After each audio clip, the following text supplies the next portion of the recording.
একজন ছোট ছেলের নাম ছিল রাজু। সে খুবই দুষ্ট এবং খেলাধুলায় মগ্ন থাকত। পড়াশোনায় তার মনোযোগ ছিলই না, আর তাই তার রেজাল্টের সবসময় খারাপ হতো। শিক্ষকরা তাকে সবসময় বকাবকি করত, কিন্তু রাজু তাতে বিশেষ পাত্তা দিত না। একদিন রাজু দেখলো তার বন্ধু সোহেল সবসময় ভালো রেজাল্ট করে এবং শিক্ষকরা তাকে প্রশংসা করে।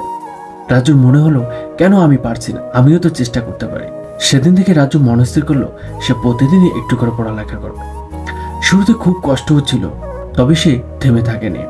সে নিজের লক্ষ্য স্থির ছিল। কিছুদিন পরে রাজু বুঝতে পারলো যে তার রেজাল্ট ধীরে ধীরে ভালো হতে শুরু করেছে। 1 বছর পর পরীক্ষার রেজাল্ট আসলো। রাজু অবাক হয়ে দেখলো সে ক্লাসের সেরা 5 জনের মধ্যে অন্যতম। শিক্ষকরা তাকে প্রশংসা করলেন এবং রাজু হাসি মুখে খুব ফুটে উঠলেন। রাজুর এই গল্প থেকে আমরা শিখতে পারি, সফলতার জন্য নিয়মিত চেষ্টা, ধৈর্য ধরে কাজ করা যেতে হয়। ছোট ছোট পদক্ষেপই আমাদের বড় ধরনের লক্ষ্য পৌঁছাতে সাহায্য করে।